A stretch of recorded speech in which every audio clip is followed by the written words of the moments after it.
Olá, amigos do canal Academia Olímpia. Em primeiro lugar, agradecer o carinho das pessoas em relação ao nosso retorno aí, né? Gente, legal demais, assim, é extremamente motivante de verdade a maneira que vocês nos receberam de volta, digamos assim, né? Voltamos, não foi nada muito planejado, é o desejo de compartilhar os pensamentos, né, as óticas que a gente está tendo em relação a tudo isso que está acontecendo agora. E mais do que nunca, analisando o máximo possível de material que a gente tem, sem descartar, com uma ótica bem imparcial, né? Porque às vezes se tu vai com uma opinião muito pré-determinada, muito já com um paradigma já concretado, assim, fica difícil tu ver novos assuntos por novas perspectivas ou velhos assuntos por novas perspectivas, né? Então, sem mais delongas, vamos entrar direto no assunto de hoje, né? Que o nosso título a gente colocou Torre de Babel. Então todo mundo sabe a história da Torre de Babel, a história bíblica da Torre de Babel e tal. E a gente nunca para pensar nos verdadeiros motivos, né? O que é colocado na Bíblia ali e o que realmente acontece, o que tem por trás de tudo isso aí, né? Então hoje com um pensamento um pouco mais crítico, com uma visão um pouquinho mais ampla do que nós tínhamos algumas décadas atrás. E, de novo, quanto mais a gente descobre, quanto mais a gente aprende, mais a gente vê que a gente não sabe é nada, né? E isso cada vez nos leva a uma postura mais humilde e, infelizmente, de certa forma, até um pouco mais defensiva, às vezes no sentido de tu aprende a não acreditar em tudo que tu vê, tu aprende, né, tu tomou alguns tomos do tipo, te expuseram alguma coisa que tu achou que, nossa, isso é verdade, pai, daqui a pouco tu vai lá e não era bem assim. Então a gente tem que ter muito cautela com tudo isso. E de novo, eu não estou aqui para trazer respostas. Eu trago aqui para talvez a gente aprender a fazer as perguntas certas. Eu acho que as perguntas certas nos trarão respostas mais objetivas. E aí eu vejo que a gente fica batendo em cima de questões que realmente não são as que deveriam ser, de maior, dado maior importância, digamos assim, né, a essas questões. A gente acaba debatendo questões que vão fazer aquele 8, entendeu? A gente acaba não saindo do lugar. A gente tem que ser um pouco mais profundo nessa ótica que a gente faz. E eu fiz uma pergunta numa live para um grande mestre que eu vejo, né? Ele próprio não se vê como um mestre, mas eu acho que é alguém que nos incita a pensar muito, que é o Jean-Val Elan, já falei bastante dele. E daí eu falei para ele, eu fiz uma pergunta para ele e acabei usando a expressão bem e mal, eu me lembro, né, no bem e mal, por causa que, cara, e é uma questão de conceito, que é um conceito terreno, que é um conceito da nossa sociedade bem e mal. Só que a nível de comunicação e de expressão, tu tentar falar com uma massa que às vezes não domina esse assunto, nunca surfou por essas ondas, digamos assim, e tu vai tentar usar uma nova linguagem, digamos assim, fica muito mais difícil ainda. Né? Porque na nossa linguagem, que já é a mais compreendida, a mais fluente, os termos que já são usados e adequados, arraigados na nossa sociedade, se a gente for lidar de novos assuntos usando essa comunicação habitual, já é difícil. Aí tu querer mudar num primeiro momento essa comunicação, por exemplo, bem e mal é um conceito que nós temos aqui, então a gente não pode usar os do bem. Então fica muito mais difícil. Por quê? Porque quando a gente quer dizer alguém do bem, alguém que está fazendo a coisa certa aos nossos olhos, aí já vem aquela coisa, não, mas o certo e errado também é uma coisa de conceito, de ter... Cara, aí o papo vai ficar realmente muito difícil. Então talvez num momento, quando a gente conseguir compreender esses conceitos mais básicos, ou rever esses conceitos mais básicos de comunicação, para depois poder falar e ter o entendimento de quando tu fala bem e mal, porque bem e mal não... então vamos substituir por luz e trevas. Vamos... Porra, tudo bem, até pode ser as coisas certas, o caminho que a gente deveria seguir, mas num primeiro momento, gente, vamos pensar numa fluência de comunicação, para que a nossa mensagem seja um pouco mais compreendida, debatida, entendeu? Nossas perguntas sejam melhor absorvidas. Se a gente começa a tornar uma comunicação complexa demais também, aí fica difícil, né? E por que eu estou falando isso? Porque naquela ocasião que eu falei com o Jean-Val Elan, Aí ele me respondeu e dizendo, não, porque a gente tem que parar com essa coisa de bem e mal, porque isso é um conceito nosso, a gente tem que ser mais profundo, e a gente tem que parar de falar sobre lulismo, sobre bolsonarismo, coisa e tal. E naquela ocasião ali, eu não fiquei querendo defender ponto de vista, ou dizendo, não, mas eu não penso desse jeito por causa de coisa muito mais importante dos ensinamentos que o Jean Wahl tem a dar para as pessoas do que ficar ouvindo o que eu penso, o que eu deixo de pensar. Quem sou eu? Pelo amor de Deus, né? Aqui para os meus queridos do meu canal, inclusive teve um que viu essa palestra aí, e daí ele comentou, bah, que bom que eu te vi lá na live com o Jean Wahl Elan, eu vi que tu tava bem, porque tava sumido, tava preocupado e tal. Então, aliás, um beijo no coração com todos que se preocuparam e tal, mas tudo bem, gente, vamos adiante. E não garanto que não vá vir um sumiço desses de novo, viu, pessoal? Eu sou muito espontâneo. Já vão... Quem gosta de mim tem que gostar de mim como eu sou desse jeito. Mas agradeço de coração o carinho. Então, assim, ó, às vezes eu fiquei até pensando, pô, talvez eu deveria, nessa coisa de ego, né, eu fiquei pensando, talvez eu deveria enviar pro Jean Wahl Elan o filme Polarização, Não Caia Nessa, que eu fiz lá há muito tempo de participar antes de participar dessa live com ele, onde ele veria que eu nem poderia levar para o lado pessoal, porque tudo aquilo que falou, não, porque a gente não pode estar levando para esse lado de lulismo, bolsonarismo, esquerda, direita, e o negócio é muito mais profundo. Aí eu pensei, pô, mas é isso que eu penso, tanto que, né, eu poderia ter mostrado para ele, provado para ele que esse é o meu ponto de vista, mostrando o vídeo Polarização Não Caia Nessa. Então, tu vê que esse negócio de polarização é realmente terrível, né? Terrível, terrível, terrível. Então faz as pessoas, até as pessoas que pensam da mesma forma se desentenderem. Então tu vê que é realmente complicado o negócio aqui. Então por que eu estou falando de polarização, né? Então vamos pensar um pouquinho na questão da Torre de Babel. E eu sugeriria, pela minha ótica, pelo meu ponto de vista, pela minha análise do que está acontecendo aqui, né, que a gente está simplesmente vivendo, o Apocalipse também é uma Torre de Babel, sabe? Porque o que é, né? Apocalipse, fim de mundo, todo mundo colocando aí, muita gente colocando... Não, gente, Apocalipse, revelação, sentido etimológico da palavra, não tem nada a ver com final de mundo, é o fim de uma percepção que se tem de uma situação. A gente pode simplificar dessa forma. Então o que foi a Torre de Babel, né? Então, vendo na visão mais simplista de alguns segmentos religiosos que colocam essa parte bíblica, então Deus se ofendeu quando estavam construindo uma torre tão grande que queriam chegar no céu, e aí Deus foi lá, e o famoso desçamos e confundamos, e aí cada um passou a falar uma língua e ninguém se entendia mais nada, e, né? E aí tu para pra pensar um pouco mais assim, mas por que Deus faria isso? Por que Deus ficaria preocupado com um grupo de seres humanos que estariam construindo uma torre tão alta, aí, né, para chegar aos céus, né? Aí naquela visão bem simplória, é porque isso foi para dar uma rasteira na soberba do homem, né? O que tá pensando? Tá querendo brincar de Deus? Alguns dizem isso.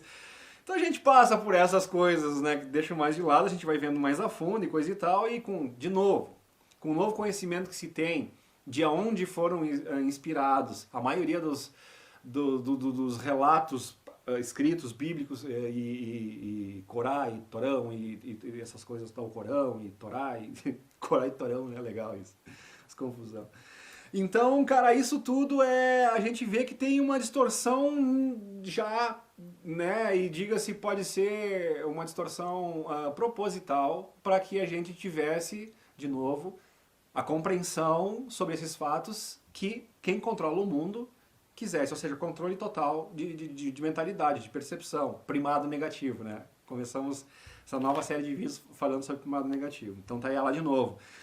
Então, se tu for pensar que um Deus perfeito, onipotente, onipresente, onisciente, coisa e tal, seria uma figura a tal ponto perfeita que não se incomodaria com um bando de idiota que eles vão se cansar em algum momento e vão parar com isso, né? Então isso já explica aquela visão mais infantil sobre esse assunto. Agora, numa visão um pouco mais profunda, por que alguém superior, né, ou se ofenderia ou teria a necessidade de criar uma grande confusão onde disso, muito dali...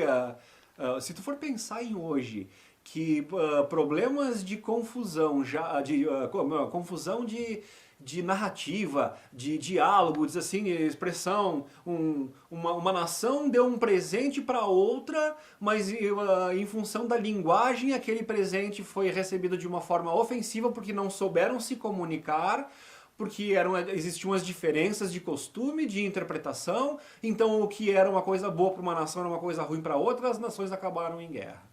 Ou seja, uma expressão maldita, uma falha de comunicação levou duas nações em guerra. E isso tem, na história a gente sabe de casos que aconteceram. Então por isso que foi criado diplomacia, que é recomendável que hoje se tu vai conhecer uma nação ou um diplomata, coisa e tal, ele vai saber os costumes, né, a ideologia, a cultura, tudo daquela nação para ter uma comunicação fluente, sem enganos e sem erros que possam ter resultados desastrosos, né? Então, sabendo que diferenças de linguagem levariam a isso, por que um Deus sábio, que prega a paz e a bondade, faria isso com a humanidade ali? Então são coisas totalmente sem sentido. Agora, se tu pensa de uma forma, vamos ver uma outra ótica em relação a isso aí. Tu tem uma comunidade evoluindo, descobrindo, unida, trabalhando junto para chegar num ponto ou prestes a descobrir alguma coisa ou chegar a um ponto que não interessa a quem controla. Então, essa pessoa que controla vai fazer qualquer coisa para que essas pessoas que estão juntas em torno de um objetivo se dissolvam, porque eles já estão se tornando uma ameaça. Então, pessoal, nós como humanidade, né, se a gente não tiver Parmeira ou Flamengo, é gremista ou colorado, tu é branco ou tu é negro, tu é lulista ou tu é bolsonarista, tu é terraplanista ou tu é globalista. Tu entende? Então, e por aí vai, cara. Então é assim, ó, é ferramenta de polarização. Das coisas mais idiotas e imbecis de se ficar discutindo como meu time de futebol é melhor do que o teu, a ponto de ir para as vias de fato e brigar e tu querer matar uma pessoa porque ela veste uma camisa do time adversário ao que tu torce. Meu Deus, onde é que a gente tá, pessoal? Tu entende? Então, assim, ó, os descalabros da humanidade, né? Da onde a gente vai parar. E isso começa onde? Começa numa pregação de uma ideologia diferente, de alguma razão. Eu me lembro que eu assisti um filme uma vez que era Mississippi em Chamas, cara, que é baseado em fatos, aliás, filmaço, recomendo. E alguém diz no filme assim que ela diz assim, a gente foi ensinado a odiar, a gente não nasceu odiando. Alguém nos coloca essas ideias na cabeça, né? Em relação a uma branca que ela quando ela era criança ela era amiga dos negros, né? Que eram escravos ainda, coisa e tal. Ou recém-libertados, mas ainda com aquela ótica racista muito forte, né, e tal. E ela se dói muito com essa diferença de por que os pais, a família ou a sociedade branca impõem todas aquelas coisas que impunham naquela época para os negros e aquela coisa toda. Então, e ela diz que a gente é ensinado a odiar. Então é um fato, gente, né? Ferramentas de polarização, a gente é ensinado a odiar. E por que a gente é ensinado a odiar? A quem interessa que a gente se odeie? Seja por futebol, por política, por religião. Os católicos não prestam, o que não presta são os evangélicos, não, porque pelo amor de Deus, gente, sabe? Os muçulmanos contra os... E aí vai, né? Aquela coisa toda a gente até hoje. Então, falando de polarização e falando de Torre de Babel, que Deus inteligente, bondoso, faria uma maldade dessa, sabendo que isso ia dar numa coisa que é o que está aí hoje. Então é mais um indício de que quem se diz Deus... De novo, teríamos que entrar naquela questão de conceito de deidade. O que é Deus para cada um? Né? Mas eu acredito num Deus para tornar pelo menos essa expressão popular que todo mundo se refere a Deus, mas o que é Deus para cada um, né? Para mim, uma energia realmente completa, superior e que não baseada na figura de um ser que precisa de cheiro de churrasco para ficar calmo, que manda os caras pra guerra, que promete terra prometida e faz os caras sofrer. Não bate, não consigo encontrar coesão nessas coisas. Então, para mim, o que está vindo à tona é que aquilo que se apresenta como Deus, que é o que fala com o homem, que não sei o quê, e que diz que tem que fazer assim, tem que fazer assado, e se tu não fizer isso, e parará, e olha o inferno, e... Não. Né, ali é alguém querendo se passar por Deus, né? Então, quando a gente vê a história toda e o que está vindo aí, a maioria das pessoas que frequenta o nosso canal já bateu de longe essa questão aí, né? Então isso é uma visão um pouco mais principiante para quem está entrando nessa questão toda. Então, polarização, Torre de Babel, é o que a gente está vivendo nos dias de hoje. Né? E o pior é a gente tá conseguindo não ter o entendimento dentro das pessoas, dentro da mesma nação e que falam a mesma linguagem. Tu entende? Então nós temos, dentre os brasileiros, nós temos todos os tipos de polarização. Em todos os países do mundo que falam o mesmo idioma também tem as ferramentas de polarização entre eles. Então, é polarização entre nações, é polarização dentro da nação, é polarização dentro da tua casa, dentro da tua família. Tu entende? Porque tudo isso é jogado pra gente. E enquanto a gente não pegar e não perceber e não denotar que isso está acontecendo e começar a dizer, mas como a gente muda isso? Porque isso é que vai começar a gente se entender, é que vai levar a gente a coisas tão básicas como a gentileza no trânsito, como a percepção de que tu não pode fazer nada que prejudique o teu semelhante, entendeu? Coisas básicas. Talvez a gente tenha que dar uma volta muito maior para perceber que são essas mudanças pequenas, principalmente em como a gente vê o outro, que vão fazer a gente perceber que estão fazendo a gente brigar. Quem está fazendo a gente brigar, está fazendo a gente brigar porque não quer que a gente abra os olhos para alguma coisa mais importante que está acontecendo aí fora. E essa é a grande preocupação. Aliás, disso eu quero fazer um novo vídeo que a Mariana estamos discutindo. Né? A gente acha que tem bastante temáticas importantes a serem abordadas e discutidas, mas se for começar a falar e pincelar tudo, vira uma miscelânea, os vídeos ficam longos, não objetivo, perde um pouco do foco e é difícil, né? Mas está tudo interligado, então isso é mais uma dificuldade que a gente tem que vencer. E a gente quer falar também na questão da gaiola de ouro e do perigo dessa evolução tecnológica sem a revolução espiritual, mas esse é assunto para um outro vídeo. Né, de como a gente está andando, o quão bom vai ser essa revolução tecnológica que a gente está vivendo, mas o quão perigosa ela pode ser se a gente não evoluir espiritualmente junto com ela. Né, a gaiola de ouro, e aí vamos adiante, de continuar preso na Matrix ou conseguir a liberdade espiritual realmente, né? Assuntos interessantes estão a vir por aí, gente. Então tá. Então hoje a gente quer bater nessa questão da Torre de Babel, na polarização, para a gente ter um entendimento mais básico entre nós, porque aí nós juntos, unidos, cada um trazendo o seu esforço de pesquisar, a gente consegue ir um pouco mais longe, e um pouco mais longe, um pouco mais além, e aí ir chegando um pouco mais perto do que pode ser a realidade, gente. Porque tá todo mundo perdido. Os espertos e os acordados, mais uma ferramenta de polarização. Daqui a pouco vão ser mais duas. Os espertos, os despertos e os dorminhocos, né? E os adormecidos. Os despertos e os acordados. É bom, né? Ótimo. Daqui a pouco até uma polarização, né? Até as mesmas coisas que significam as mesmas coisas é capaz de criar uma ferramenta. Porque, cara, quando eu entrei na ufologia, só falando sobre isso um pouquinho, eu achava assim que ia ter os dois mundos, né? Os da ufologia, os que acreditam em OVNI, e os que não acreditam em OVNI. Aí quando eu comecei a estudar, eu descobri que, cara, dentro dos que acreditam em OVNI já tem um monte de polarização. E a gente que acredita nos Greys, que os Greys são físicos, não, os Greys não são físicos, não, porque eles são bons, não, eles não são bons, não, eles querem dominar a humanidade, não, eles querem ajudar a humanidade. É complicado isso aí tudo. Então, parece que quanto mais a gente aprende, mais evolui, continuam aparecendo coisas que nos dividem, né? E às vezes a gente e mesmo dentro da ufologia, tu vê muito ufólogo brigando. Cara, olha os casos de gente que começa junto com projetos juntos, daqui a pouco tá um pra cada lado, um falando mal do outro. Meu Deus do céu, cara, quando que vai acabar isso tudo, meu chapa? Quando que a gente vai se dar as mãos e perceber que nós todos estamos lutando por praticamente o mesmo objetivo, embora as coisas possam parecer diferentes para nós, cara. Fica aqui o desabafo registrado. Dentro dessas, e agora vem o Luciano aqui de novo, né? O cara que em vez de nos ajudar, pô, o cara vem aqui ferrar mais com a nossa vida, irmão. É isso aí.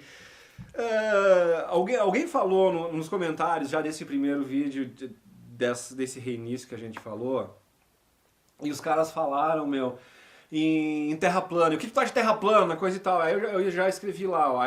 Eu não sei se é alguém interessado em criar polarização, em criar discórdia, ou é alguém interessado em debater, eu acredito que seja alguém interessado em debater de forma, né?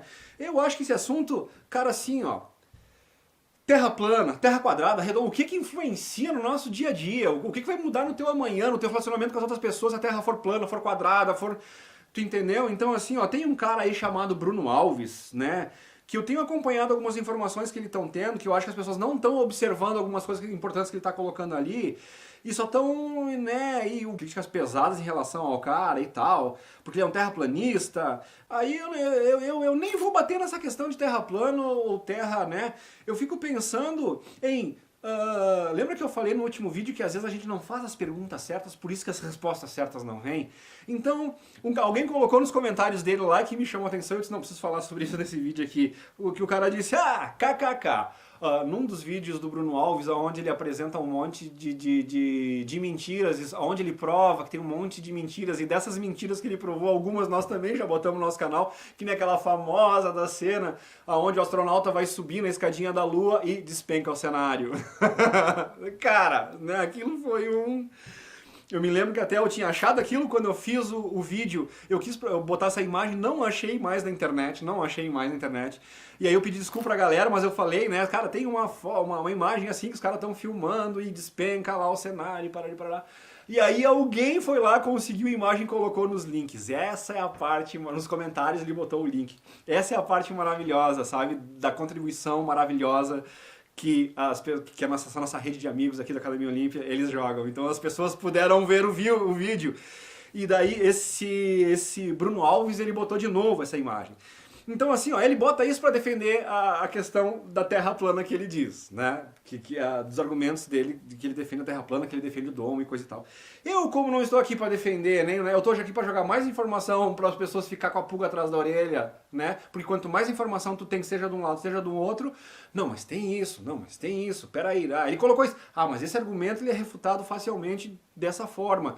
Então isso não serve pra mim bater um martelo em cima dessa questão. E aí tu fica nessa, e é essas coisas, esses questionamentos que te levam adiante, né? Então eu acho que as perguntas que não estão sendo feitas quando o Bruno mostra aquelas coisas todas o que ele mostra, o que ele prova pra nós? Qual foi o comentário do cara no canal dele lá? O cara escreveu kkk. Ele mostra um monte de mentirada e quer nos convencer de alguma coisa. Aí eu fico, porra, cara... Vamos pensar um pouquinho, gente. Ele está mostrando que estão mentindo pra gente. Agora eu quero que vocês pensem numa coisa. Seja a Terra plana, quadrada, piramidal, oval, triangular, não interessa. Por que estão mentindo pra gente?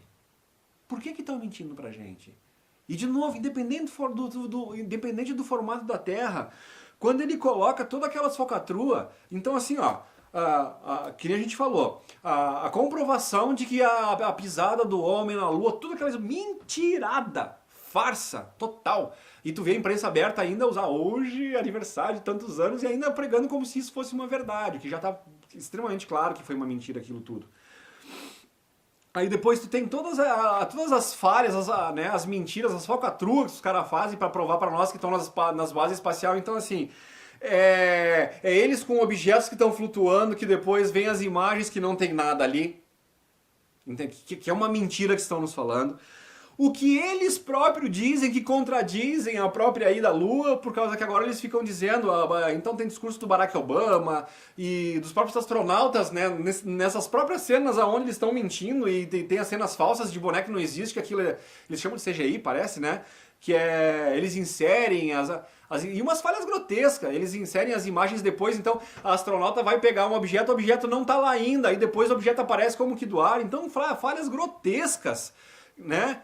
E, enfim, sorte que nessas partes tem os caras chatos que nem eu, que observam essas coisas e trazem, porque eu me lembro que eu sou chato assim desde pequenininho, que eu me lembro que quando passou o Canhões de Navarone, por exemplo, um clássico do filme lá, onde tá todo mundo dando rajada de metralhador em cima de uma ponte, aí tem um cara assim, passa um cara por trás desse que tá aqui atirando nessa direção, e o cara passa com a metralhadora aberta. Cara, se fosse verdade, ele teria cortado o colega dele no meio, por fogo amigo. E passou batido no meio da cena, né? Imagina fazer uma cena lá com 500 pessoas, não deve ser muito fácil também. Deve passar umas coisas meio... E só que ninguém tinha observado. Eu digo, ah lá. Eu sou um estraga-prazer, né? O que deixa claro que é uma fantasia que tá ali. Tira toda a alegria do filme, né? Tu vê o troço ali. E outra também que, pô, o cara é chato, né? Nós lá no intervalo de Copa do Mundo, comendo uma pipoquinha, né? Aí... na época que tinha o Roberto Carlos lá, e, né, que era o nosso jogador lá, então ele estava em evidência, então ele fazia propaganda para um chinelo onde ele estava falando, narrando uma parte de um jogo, assim, para um amigo, e ele diz, cara, pô, daí eu chutei, pai, quando ele faz assim com o pé, que ele faz o movimento, a sandália dele voa, né, e crava na parede de um outro lugar. Aí sai uma mulher, uma espanhola, muito bonita, assim, muito guapa, e ela vai lá e ela diz assim, como é que é... Ah, Roberto Carlos, uma coisa assim, né? Só que o interessante e que o chato que estraga prazeres da fantasia toda vai lá e disse, olha, o chute que o Roberto dá é com uma perna, só que o chinelo que aparece cravado lá é o da outra perna, ou seja, chutou com a direita e apareceu com a esquerda, lá o troço. Aí todo mundo, bah, é mesmo! Aí eu me lembro, né? Eu sou aquele cara chato que vê esses detalhes e estraga a fantasia. E sorte a esses caras chatos que fazem esse tipo de coisa, eles perceberam todos esses erros que tem aí. Entendeu? Então, assim, ó, divulgaram imagens da Estação Espacial Chinesa. Só que daí aparecem dos capacetes do astronauta bolhas que saem, né? Então aquilo foi tudo filmado no fundo de uma piscina.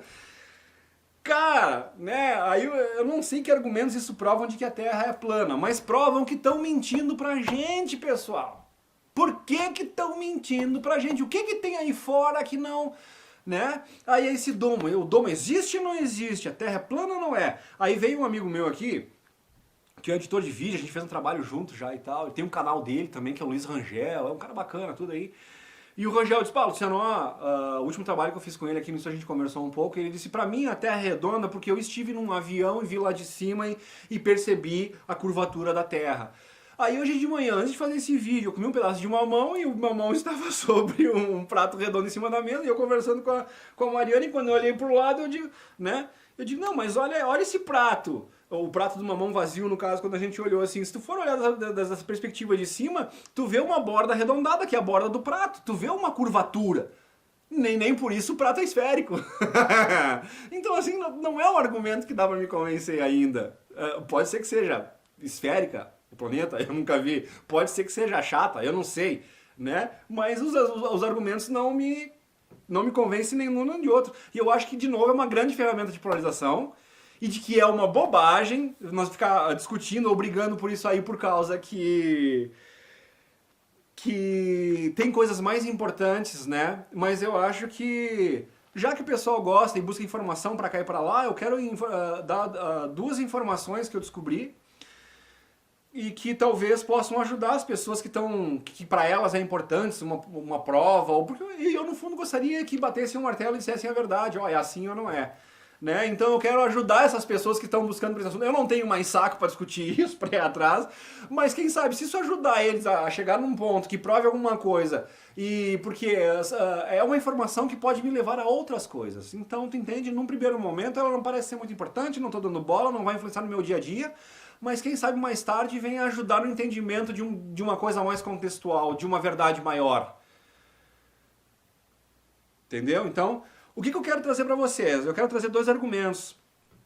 Porque eu me lembro que quando a gente fez uma reunião bem no início do nosso estudo, cara, isso que gerou uma polêmica e gerou um mal-estar. E as pessoas ficaram até, sabe, não, mas pá, mas o que é isso? O que tu quer com isso? O que tu busca com isso? Eu vi que tirou as pessoas da zona de conforto, né? E eu só levei argumentos aí, alguns agiram como se eu estivesse defendendo uma tese, e eu disse, não, gente, eu tô só trazendo argumentos para vocês pensarem, eu encontrei essas coisas, e aí? Como é que fica isso? E o que são essas coisas? Cara, é um cara chamado Gary McKinnon, tá? Que ele nunca defendeu a Terra é plana, a Terra é isso, a Terra é aquilo, coisa e tal. Quem é o Gary McKinnon? O Gary McKinnon, ele foi perseguido, ele foi quase preso, entendeu? Ele teve processos contra ele porque ele é um hacker que invadiu os computadores da NASA. E achou um monte de coisa muito interessante lá, né? Nomes de os comandantes não humanos. E o que eram aqueles comandantes não humanos? E daí quando Paul Hellyer vai lá e fala num G8, Paul Hellyer, ministro de Defesa do Canadá, aliás eu falei ministro da Paz e Segurança, eu me enganei no vídeo passado, é ministro de Defesa, né?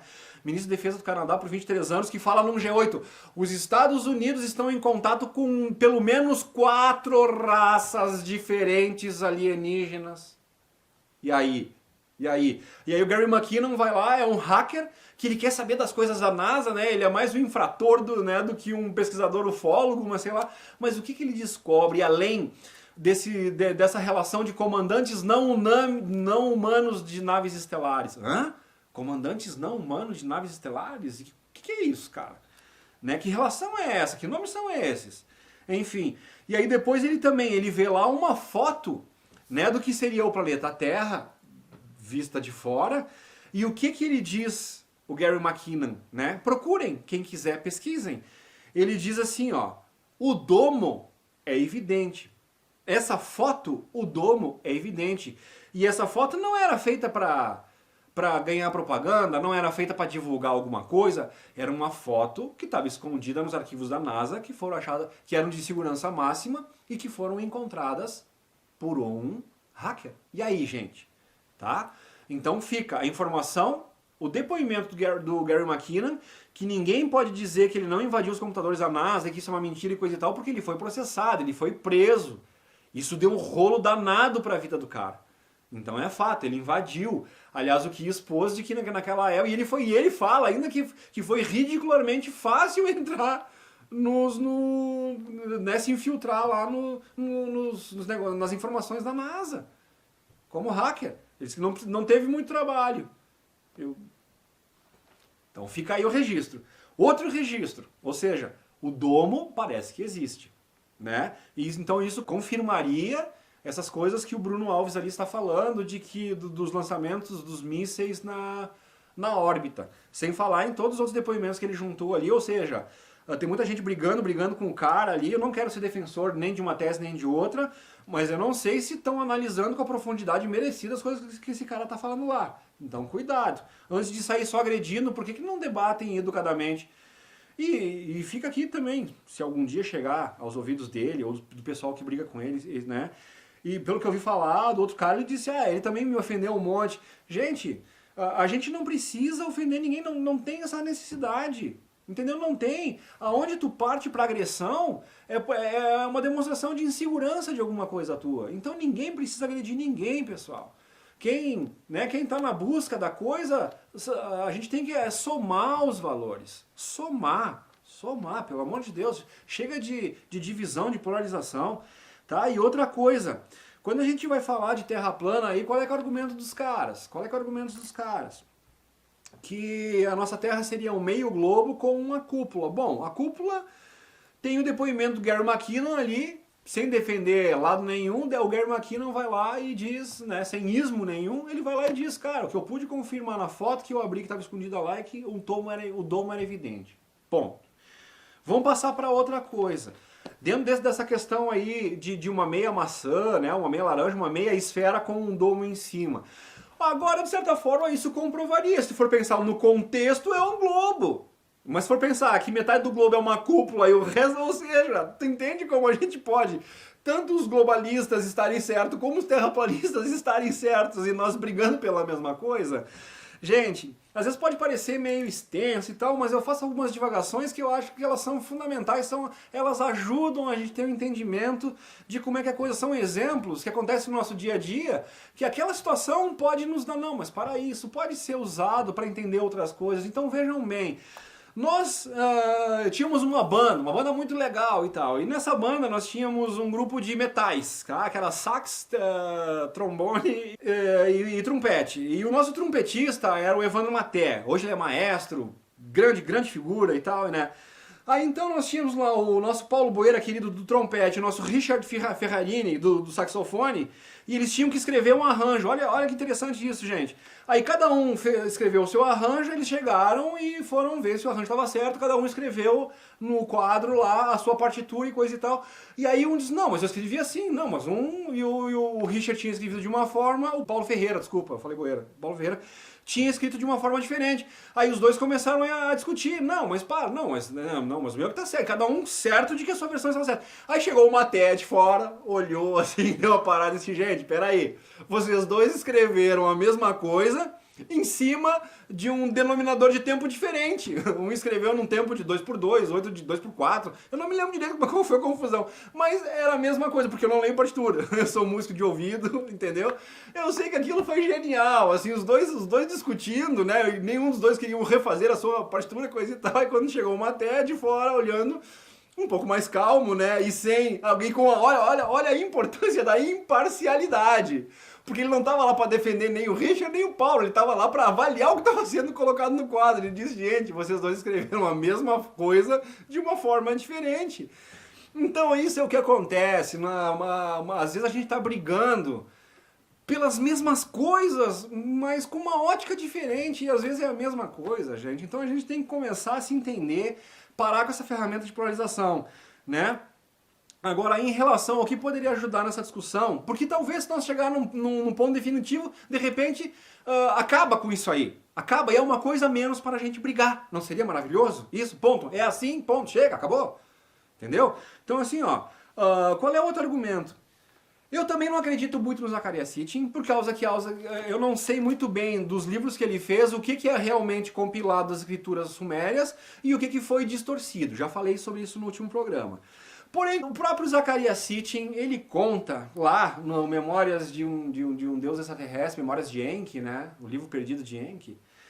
Ele fala que, bem no início do livro e tal, até eu já questionei porque tem uma parte do livro que ele parece uma linguagem muito metafórica, né? E de repente ele entra numa linguagem bem mais objetiva. Isso me questionou, por que todo livro não é escrito numa linguagem bem objetiva e bem compreensiva?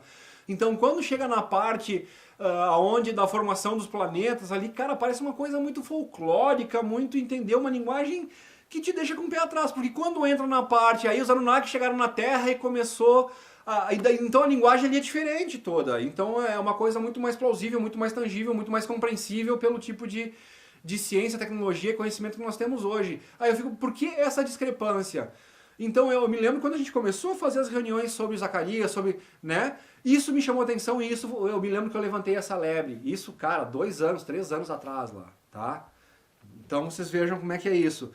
Então, sem querer bater martelo para nenhum lado, mas qual é a informação que tem lá? Nibiru veio lá do não sei aonde e tem um choque com Tiamat, porque Nibiru foi o planeta escolhido. É essa parte que eu não gosto muito. Foi o planeta escolhido e aclamado para que viesse e que batesse em Tiamat, porque os outros órgãos não estavam mais contentes com o que estava acontecendo, as outras orbes, né? Ele relata como se fossem entidades, enfim.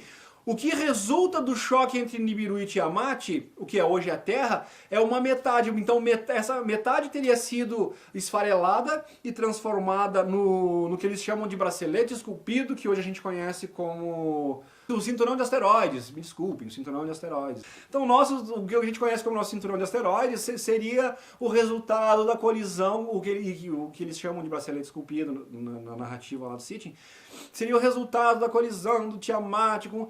Tudo bem, aí tu fica pensando, ó, só para nós jogar mais sementes para reflexão, o que sobraria de um choque aonde uma metade de uma esfera é destruída? Não seria uma meia esfera? A outra esfera se esfarela, né, e vira o que a gente conhece como cinturão de asteroides, como o bracelete esculpido que eles se referem. Então isso... Aí depois tem outras coisas que vêm emendando com eles. Os Anunnaki vieram para a Terra... e parará, e aí eles tiveram que pegar a raça humana para desenvolver a raça humana em cima dos hominídeos que já estavam aqui para fazer o serviço braçal para eles. Com toda a tecnologia que eles tinham, por que eles não puderam usar dessa tecnologia e tiveram que contratar é bom, né? E tiveram que depender de trabalho escravo, que a princípio foi feito pelos próprios Anunas, né, os Anunnakis. E aí os Anunas ali tem aqueles problemas ali, eles dependem da geração do humano, então é determinado que sim, que o geneticista Enki poderia desenvolver esse Homo sapiens, né, que teria inteligência para receber as ordens deles, para fazer os serviços braçais que eles não conseguiriam fazer, ou seja, fomos criados para ser escravos, né? Essa versão ali já, pelo menos isso eu concordo. Né? Só que aí, então, por que eles não podiam usar a tecnologia deles? Porque Tiamat tinha sido destruída, o campo energético de Tiamat tinha sido destruído, a tecnologia que eles possuíam simplesmente não tinha energia para que fosse usada. Então o negócio tinha que ser no braço. Mas então, pessoal, o que eles dizem é que talvez a questão de um globo, energeticamente falando, né, é o que seria viável para que o campo energético fosse restabelecido para que essas tecnologias pudessem ser utilizadas. Até que esse campo energético fosse restabelecido, teria que ser usado mão de obra física, braçal. Daí justificaria a criação do homem, tá? Então agora o que eu falo é, se nós temos o Gary McKinnon confirmando que tinha um domo, e nós temos essas passagens, aí eu não sei se essa parte fantasia, ou essa é a parte que realmente consta nas escrituras sumérias, aí teria que ser feita uma análise, talvez alguém que já estudou essa parte pode contribuir no canal com isso aqui, né, nos informando isso, se o Federico Lara Peinado ou se o Samuel Noah Kramer, se eles abordam de mais profundamente em alguns dos livros deles essa questão, não me aprofundei, eu só sei que eles divergem. Então, gente, fica por aí, né? Ficam essas dúvidas e de novo, por que estão mentindo pra gente? Se é uma meia-terra e confirmam essa parte, tem uma cúpula e a gente não consegue atravessar essa cúpula, realmente, né? Por quê? Essa cúpula foi feita. De novo, tá aqui o Luciano para fazer mais perguntas. Essa cúpula foi feita para prender a gente, aqui. Essa cúpula foi feita, esse domo foi feito para defender a gente de tecnologias mais avançadas e nocivas, de civilizações que poderiam ser nocivas, e isso poderia ser feito em nossa proteção. Isso foi simplesmente para restabelecer o formato original do nosso planeta, para que as energias telúricas e essa coisa toda fosse restabelecida, falando uma linguagem bem simples e mais popular. Ou seja, tô aqui eu para jogar mais perguntas e mais dúvidas, né? Mas, de novo, quem sabe a gente fazendo as perguntas certas, a gente chega nas respostas certas, né? De qualquer forma, gente, não usemos essas questões como ferramentas, de novo, de polarização, por causa que lembre do título do vídeo, Torre de Babel, polarização, é isso que a gente não quer. Então talvez a gente se unindo, pegando as informações, talvez eu consiga encontrar informações interessantes dos globalistas, talvez eu consiga encontrar informações importantes dos terraplanistas, e de repente juntos, e não se jogando pedra e se ofendendo, talvez juntos a gente consiga chegar a uma conclusão em relação a esse assunto. Então, lulistas e bolsonaristas, né, talvez juntos a gente consiga perceber o que está acontecendo aí fora. Né? Então, quem sabe, brancos e negros, né? Eu vi uma negra falando nos Estados Unidos que esse movimento era uma palhaçada. Ela disse: eu sou negra, eu sou respeitada onde eu vou, eu sou negra e sou mulher, e aqui não tem feminismo, tudo que eu sonhei em fazer eu realizei, ninguém colocou um obstáculo nenhum, minha cor não é um obstáculo para mim, esse assunto, isso que estão fazendo é para botar fogo no país, é para nos dividir, não tem isso está na cabeça das pessoas, sabe? Aí eu assisti aquele depoimento dela, cara, sabe, dizendo, estão falando em racismo, eu faço o que eu quiser, eu não sou vítima, eu nunca vi racismo na minha vida, nunca sofri racismo na minha vida. Agora o que ela fala, né, eu acho que não é que não exista, que não tenham pessoas que não tenham essa idiotice de supremacia branca na cabeça. Claro que tem, a gente sabe que tem os idiotas aí que se sentem superiores porque a cor da pele deles é diferente, pelo amor de Deus, cara, sabe? Então é isso, ferramentas de polarização.